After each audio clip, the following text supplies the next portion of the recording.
Good morning everyone and welcome to the e-classes again.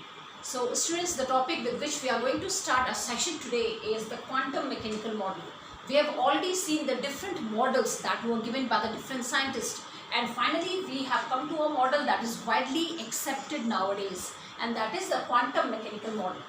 But first of all, let's see what do we mean by the word quantum mechanical. So you must have heard about the branch of science that is known as the quantum mechanics. So quantum mechanics is basically that branch of science which basically take into consideration both the wave as well as the particle nature of the matter. जो कि क्या है, ऐसी science है जो कि दोनों ही चीज़ों को एक्सेप्ट करती है, that is the dual character of matter. और ये बेसिकली स्टडी करती है माइक्रोस्कोपिक पार्टिकल्स को at the time of the motion, और वो ये देखती है कि मोशन के समय किसी भी माइक्रोस्कोपिक पार्टिकल दोनों ही तरीके के कैरेक्टरिस्टिक को फॉलो करता है, that is a wave as well as a particle. So वहीं से उसी ब्रांच से Schrodinger was a scientist who took into account this quantum mechanics taking into account both the things. Which one? The dual character of matter and the Heisenberg uncertainty principle. He gave a model that is known as the quantum mechanical model. So this model has taken into account both the 2 points which were basically neglected by both, and that is the dual nature of the matter and the Heisenberg uncertainty principle. उन्होंने इन दोनों ही चीज़ों को incorporate करके जो model दिया है, that is quantum mechanical model. तो quantum mechanical model basically consist of the Schrodinger wave equation. है तो इक्वेशन बहुत बड़ी सी, लेकिन आपको जो याद रखनी है that is this part where H is the Hamiltonian operator. This operator is basically a mathematical operator. अगर आप कहोगे मैम ये क्या है, तो ये शायद मुझे भी खुद नहीं पता है, but it is known as the Hamiltonian operator. Operator का मतलब हो गया बच्चों, for example in maths if I give you a sum that is 2 + 3, तो यहाँ पे कौन सा ऑपरेशन यूज किया है आपने मैथ्स में? Plus. And what is the operator? Plus sign is the operator.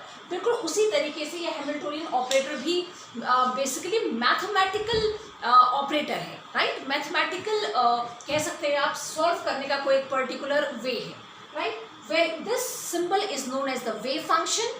E is the total energy of the electron and this is again known as the wave function. तो इस त्रिशूल वाले sign को basically we say as the wave function. तो ये wave function basically होता क्या है? ये वेव फंक्शन बेसिकली हमें बताता है एम्पलीट्यूड ऑफ द वेव. जो जब भी इलेक्ट्रॉन ट्रेवल कर रहा होता है वेव के फॉर्म में, तो एम्पलीट्यूड याद है ना आपको, the maximum displacement of a wave, this is known as the amplitude. तो ये जो वेव फंक्शन है वो हमें यही एम्पलीट्यूड के बारे में बताता है. और अगर हम इस वेव फंक्शन का स्क्वायर कर दें तो that gives us the probable density of the electron. मतलब ये हमें स्क्वायर, वेव फंक्शन का स्क्वायर हमें वो एरिया बता देगा जहाँ पर इलेक्ट्रॉन्स को फाइंड करने की प्रोबेबिलिटी सबसे ज़्यादा होगी, यानी कि वो एरिया जहाँ पर इलेक्ट्रॉन आपको सबसे ज़्यादा मिल जाएंगे, तो उसको हम क्या कहेंगे? Basically density. तो it gives us the probable density of the electron that may be present in an atom, right. Now अगर अब हम बात करें श्रोडिंगर के क्वांटम मैकेनिकल मॉडल की, तो उन्होंने बेसिकली बहुत सारे पॉइंट्स को एक्सप्लेन किया जो कि बोर एक्सप्लेन नहीं कर पाए, और उसी में से 3 इंपॉर्टेंट पॉइंट जो हैं वो ये है, the energy of the electron in an atom is quantised. According to the quantum mechanical model, जो एनर्जी होती है किसी भी इलेक्ट्रॉन की किसी भी एटम में, वो हमेशा क्वांटाइज्ड है. क्वांटाइज्ड का मतलब it has got a specific value. तो वो हमें ऑलरेडी पता है कि जब भी कोई भी इलेक्ट्रॉन किसी भी ऑर्बिटल में प्रेजेंट होगा, ऑर्बिट में अभी तक ऑर्बिट था उसमें प्रेजेंट होगा, तो उसकी एक पर्टिकुलर एनर्जी होगी, राइट.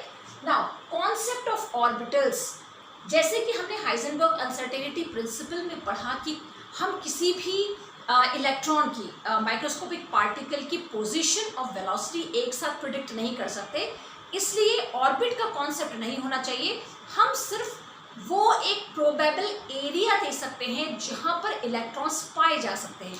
फॉर एग्जाम्पल, अभी तक हम कह रहे थे ये हमारा न्यूक्लियस है और ये हमारी क्या है? ऑर्बिट है जिसमें इलेक्ट्रॉन रिवॉल्व कर रहा है. लेकिन जब हम किसी भी इलेक्ट्रॉन की वेलोसिटी और पोजीशन को प्रिडिक्ट कर ही नहीं सकते, तो हम किसी भी इलेक्ट्रॉन का ऑर्बिट नहीं बता सकते. हाँ, हम बच्चों ये बता सकते हैं कि इस न्यूक्लियस के चारों तरफ इलेक्ट्रॉन्स को फाइंड करने की प्रोबेबिलिटी क्या है. तो अगर मैंने ये एरिया इस तरह से बना दी, इसका मतलब क्या है? इलेक्ट्रॉन्स की प्रोबेबिलिटी इस एरिया एरिया में मैक्सिमम, यानी कि इलेक्ट्रॉन्स अराउंड द न्यूक्लियस आपको कहाँ मिल सकते हैं, ये जो मैंने सर्कुलर सा एरिया बना दिया ना यहाँ पर। अब वो इलेक्ट्रॉन यहाँ भी हो सकता है, वो इलेक्ट्रॉन यहाँ भी हो सकता है, वो इलेक्ट्रॉन यहाँ भी हो सकता है, या वो इलेक्ट्रॉन यहाँ भी हो सकता है। तो मैंने आपको एक सर्कुलर, अब आप इसको अगर हल्का सा इमेजरी लाइन से कनेक्ट करें तो ये क्या हो गया, ये पूरा इस न्यूक्लियस से यहाँ तक का वो प्रोबेबल एरिया है, रीजन है जहाँ पर इलेक्ट्रॉन पाए जा सकते हैं।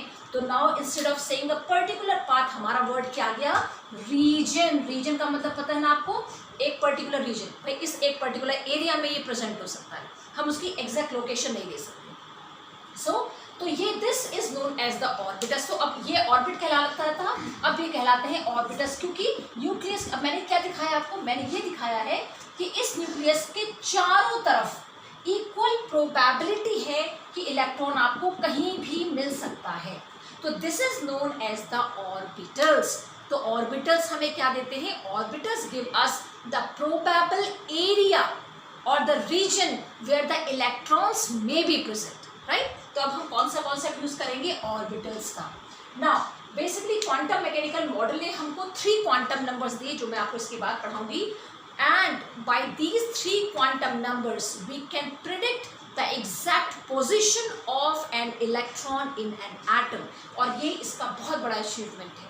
जैसे कि हमने अभी पहले बताया था आपको कि बोर ने जो है, जो आपकी एटॉमिक स्पेक्ट्रा जब पढ़ा था तो फर्दर स्प्लिट क्यों हो रही थी लाइंस, इसके बारे में कोई रीज़न नहीं दिया, क्योंकि उन्होंने ये अज्यूम किया था कि जो इलेक्ट्रॉन है वो एक सिंगल ऑर्बिट में घूम रहे हैं, लेकिन कितने इलेक्ट्रॉन इस ऑर्बिट में हो सकते हैं।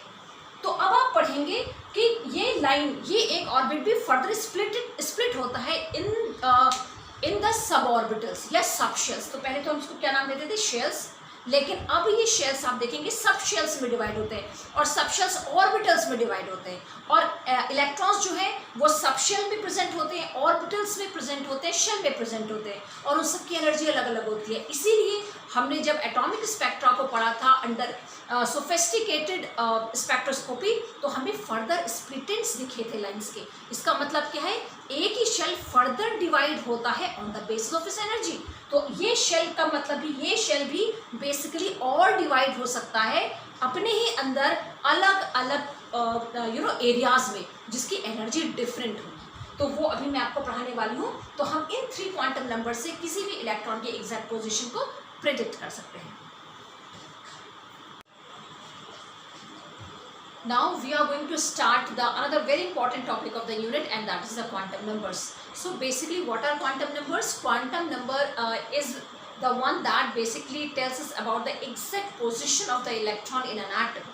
वो हमें exact position बता देगा कि एक इलेक्ट्रॉन आपके एटम में कहाँ पर लोकेटेड है, और इसकी पोजीशन को निकालने के लिए हमें 3 important क्वांटम नंबर्स की जरूरत पड़ती है। That is the principal quantum number, azimuthal quantum number and the magnetic quantum number. So we are going to start the principal quantum number. तो प्रिंसिपल क्वांटम नंबर बच्चों वही है जो आप अभी तक जूनियर क्लासेस में पढ़ते आ रहे हैं और जिसको हम रिप्रेजेंट करते हैं बाय स्मॉल n।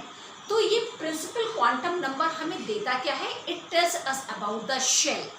ये हमें मेन एनर्जी शेल के बारे में बताता है। For example n is equal to 1, इसका मतलब क्या है, the electron is present in the first shell, that is also known as K।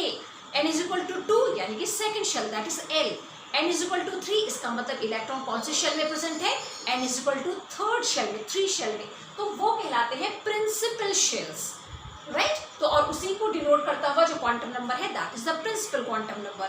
तो बेसिकली प्रिंसिपल क्वांटम नंबर या वैल्यू ऑफ n हमें क्या देती है, वो हमें देती है distance between the electron and the nucleus। For example, अगर मैंने आपसे कहा that the electron is present in n is equal to 1, तो ये n is equal to 1 तो ये हो गया।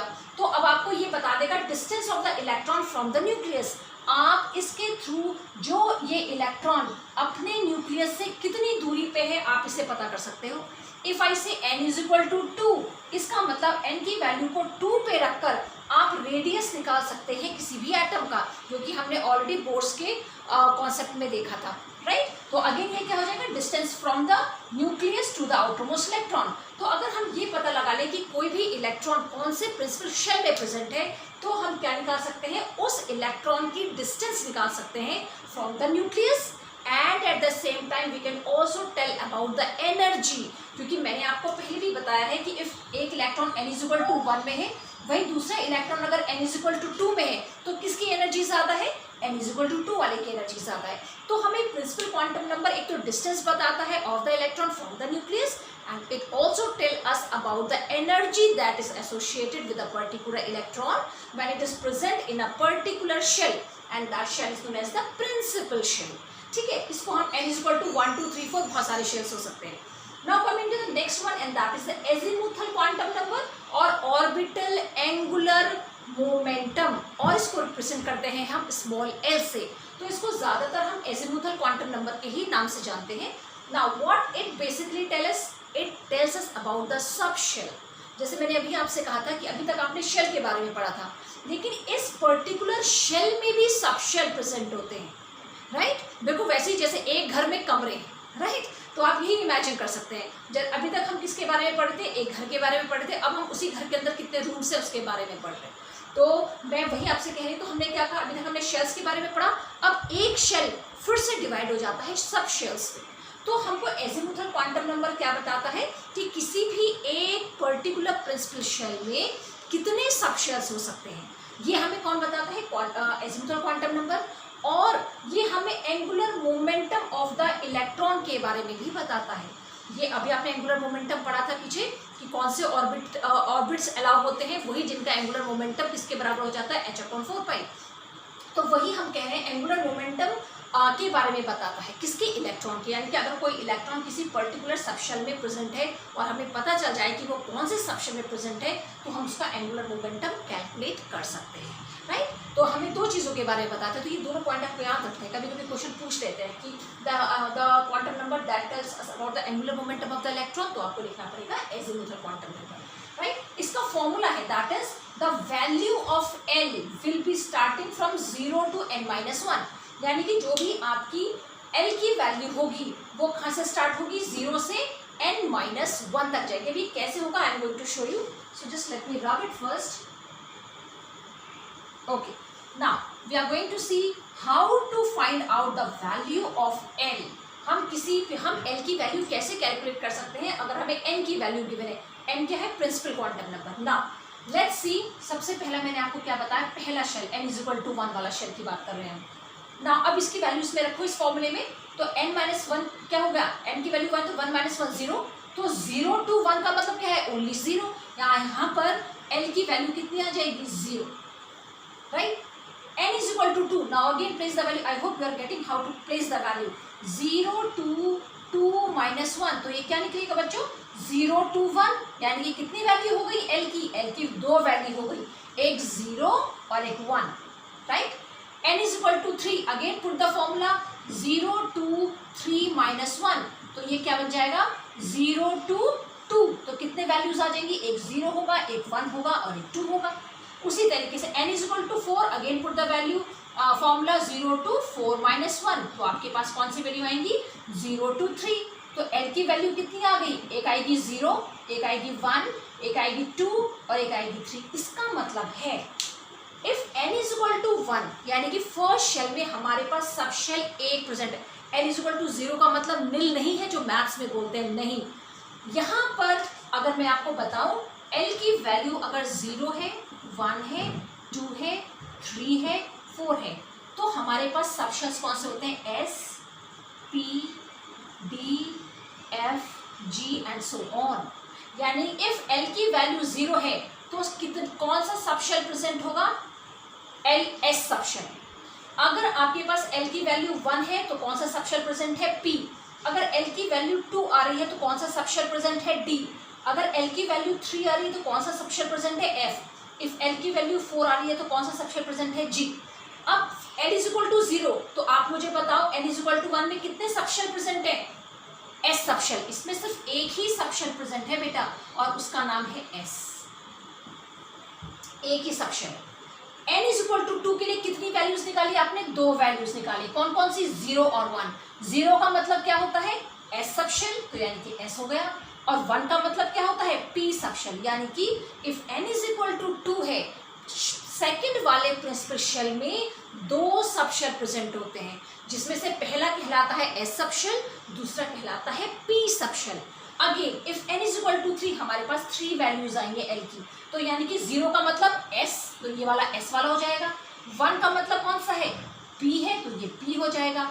2 का मतलब क्या है, d है, इसका मतलब if n is equal to 3, अगर प्रिंसिपल शेल नंबर 3 है तो उस प्रिंसिपल शेल में कितने सब शेल होंगे, 3 सब शेल्स होंगे। तो आप ये इमेजिन कर सकते हैं कि फर्स्ट वाले में एक सब शेल है, यानी कि 2 में 1 में डिवाइड हो जाएगा। सेकंड वाले में कितने हैं, 2 हैं, यानी कि एक ये जो शेल बचा है बेटा, ये जो आपने बनाया है, ये फर्दर किस में स्प्लिट हो गया, 2 सब शेल्स में। Again n is equal to 3 कितने में स्प्लिट हो गया, 3 सब शेल में, right. n is equal to 4 further कितने में स्प्लिट हो गया, 4 सब शेल्स में।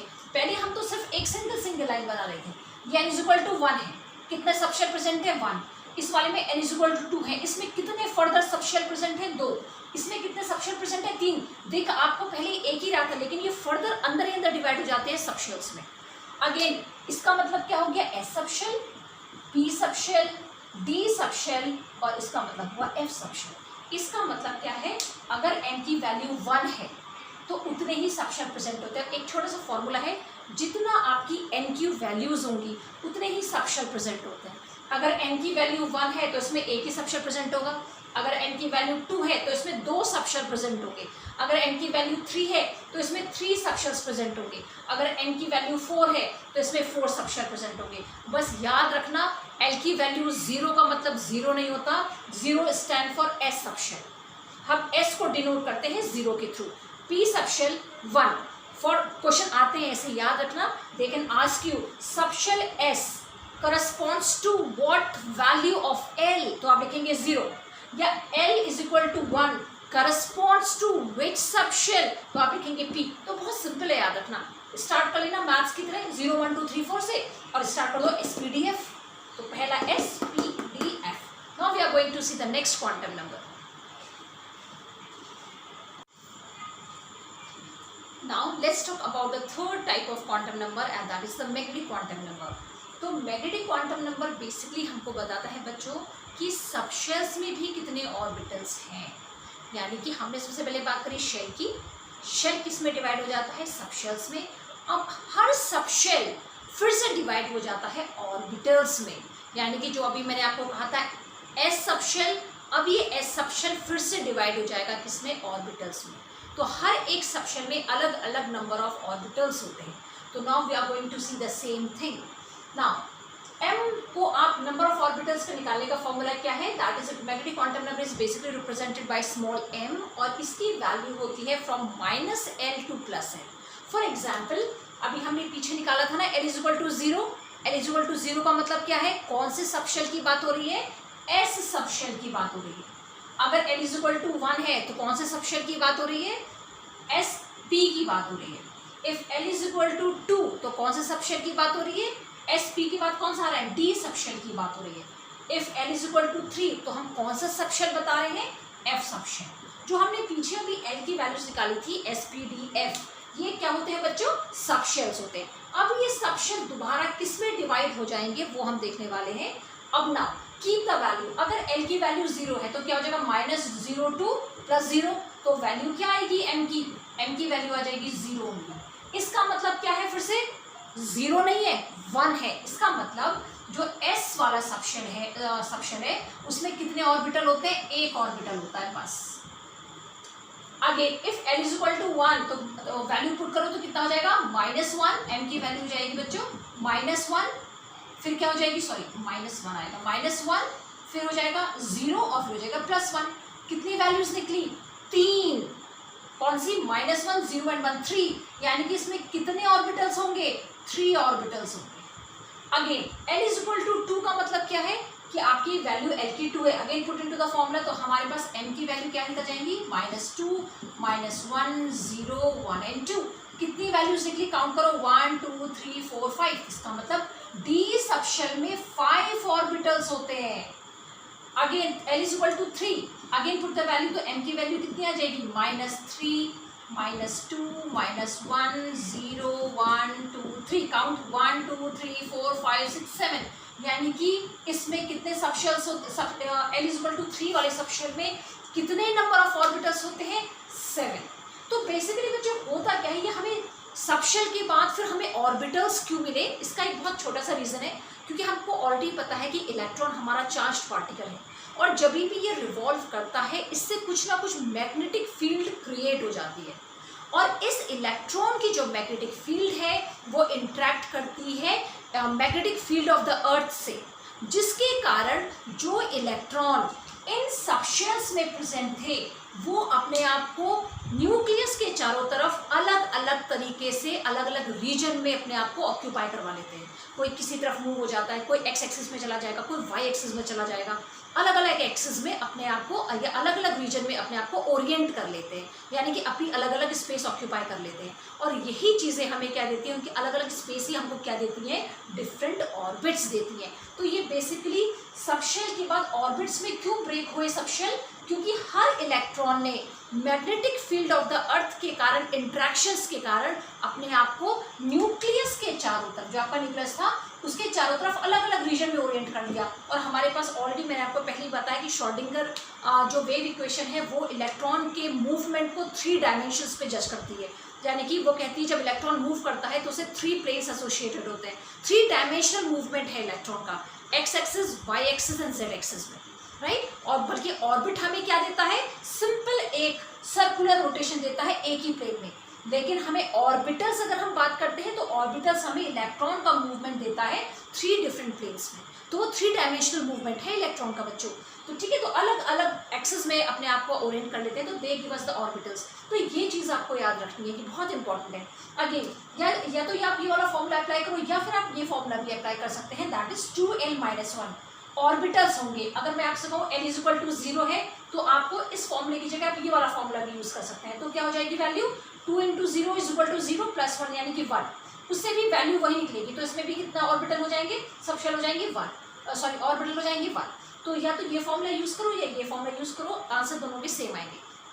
इसका मतलब क्या हुआ, अगर हमारे पास l की वैल्यू 0, 1, 2, 3 है तो हमारे पास m की वैल्यू कितनी आएगी, अगेन 1 पे कितनी आ रही है 3, 2 में कितनी आ रही है 5 और अगेन 3 में कितने आ रहे हैं 7, राइट। इसका मतलब हमारे पास जो l की वैल्यू, जब l 0 है, l की वैल्यू 0 है यानी कि s सबशेल में कितने ऑर्बिटल्स हैं, 1 ऑर्बिटल। तो हम इसको ऐसे करके लिखते हैं 1 ऑर्बिटल।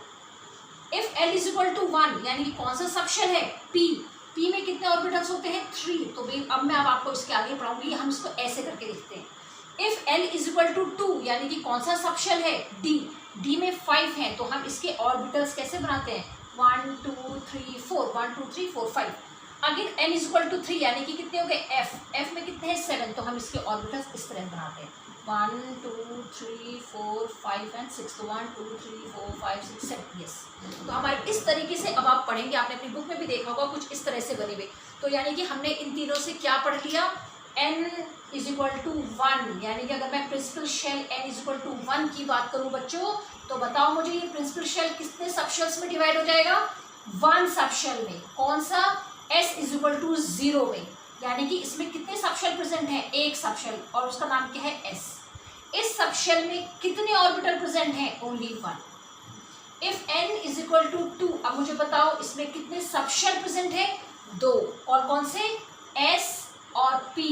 इसमें ऑर्बिटल्स कितने होंगे, s का एक ऑर्बिटल होता है और p के मैंने अभी आपको बताया 3 ऑर्बिटल होते हैं। तो टोटल कितने ऑर्बिटल्स हो गए, 1 2 3 4 ऑर्बिटल्स हैं। उसी तरह इफ n = 3, अब मुझे बताओ इसमें इस शेल में कितने सबशेल हैं, 3 सबशेल्स हैं। कौन कौन से, s p एंड d। अब इन सबशेल्स में भी मुझे ऑर्बिट्स बताओ, कितने हैं ऑर्बिटल्स, s का ऑर्बिटल होता है 1, p के होते हैं 3, d के होते हैं 5। तो कितने हो गए, 5 6 7 8 एंड 1 9, ठीक है। उसी तरह n = 4 में आप 7 + 5 + 3 + 1, इस तरीके से हमने शेल्स को डिवाइड किया सबशेल्स में, सबशेल को डिवाइड किया ऑर्बिटल्स में, ठीक है। अभी हम एक और मैग्नेटिक क्वांटम नंबर पढ़ेंगे, that is not spin quantum number. Now let's talk about the fourth type of the quantum number, and that is the spin quantum number. Spin quantum number basically tells us about the spin orientation of an electron. So till now what we have studied is that the electron, it revolves around the nucleus, but the electron not only revolve around the nucleus but also spin on its own axis. यानी कि कहने का मतलब क्या हुआ, वो revolve तो कर रहा है but at the same time वो अपने एक्सिस पर भी घूमता चला जाता है, राइट। तो ये किस रोटेशन में घूमता है, that can be of two types.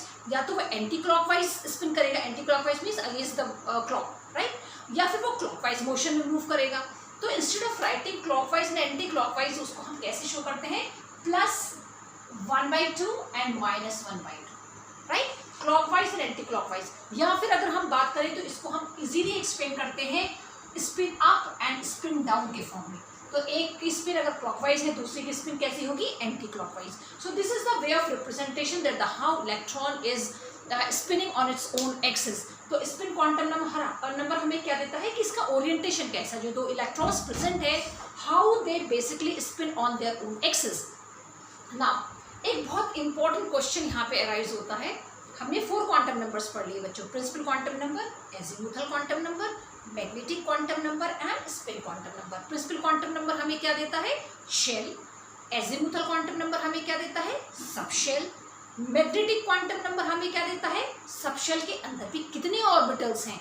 और स्पिन क्वांटम नंबर हमें क्या देता है कि ऑर्बिटल्स के अंदर अब जो इलेक्ट्रॉन होंगे उनकी स्पिन कैसी होगी। तो सबसे पहले तो ये याद रखो कि एक ऑर्बिटल में 2 से ज़्यादा इलेक्ट्रॉन नहीं आ सकते। It can have maximum of 2 electron, और वो भी कैसे होंगे, उन दोनों की जो स्पिन होती है वो हमेशा अपोजिट स्पिन होती है, right.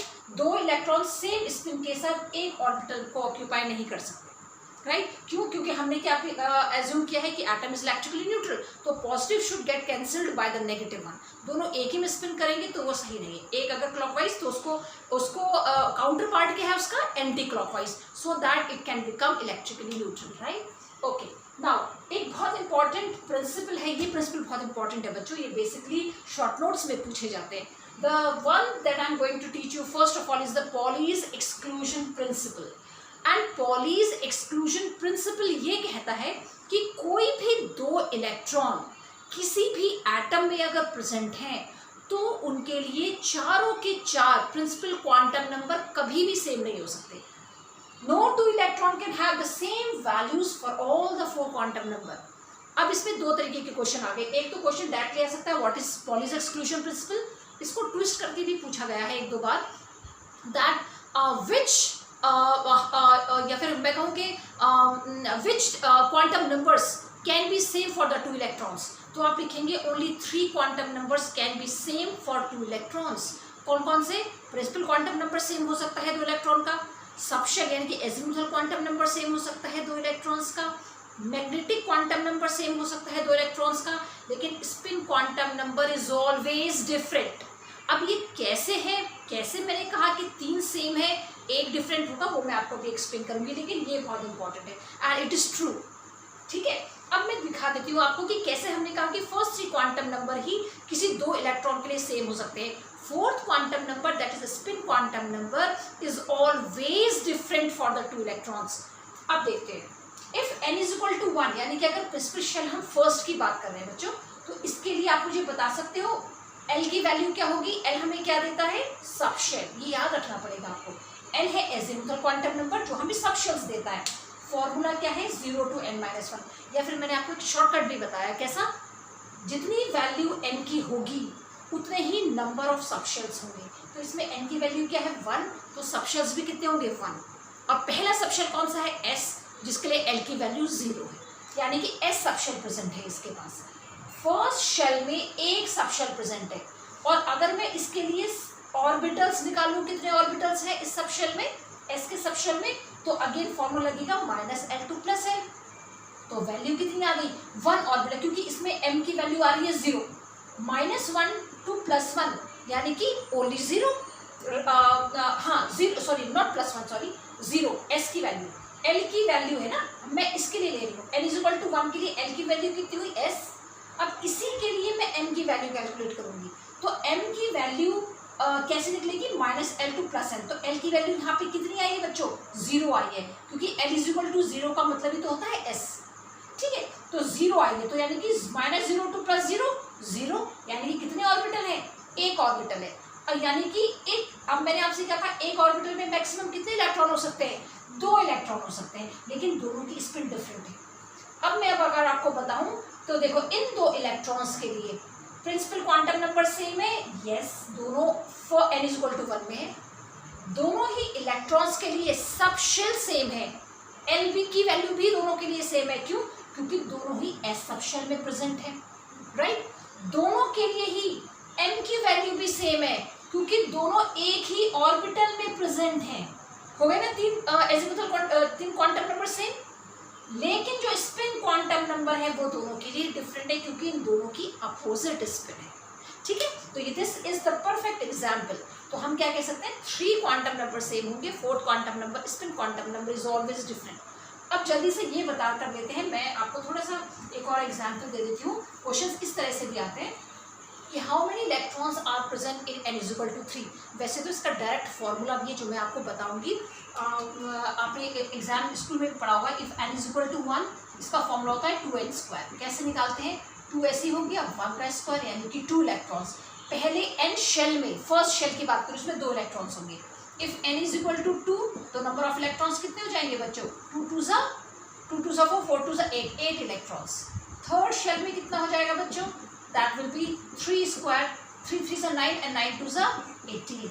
If n is equal to 4, तो कितना हो जाएगा, 2 तो ऐसे जाएगा, 4 4 ज़ा 16 एंड 16 2 ज़ा 32 एंड सो ऑन। यानी कि n इज इक्वल टू 1 में 2 इलेक्ट्रॉन्स होने चाहिए, n इज इक्वल टू 2 में 8 electrons, n is equal to 3 में 18 electrons, n is equal to 4 में 32 इलेक्ट्रॉन्स। अगर हम इसको एजिमुथल क्वांटम नंबर्स के बेसिस पर देखें तो let's find it out. n is equal to 1, अब मैं यहाँ पे वैल्यूज लिख रही हूँ, ठीक है।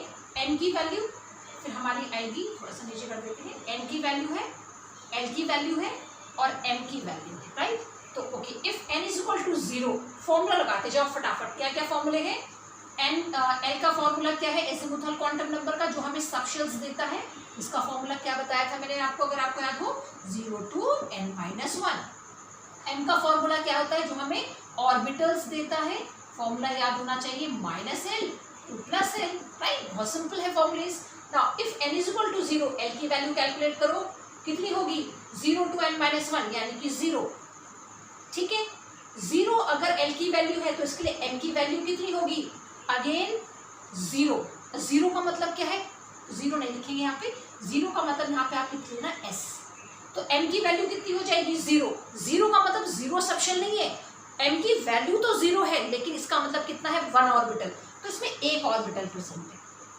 ठीक है, जिसके लिए m की वैल्यू 0 है।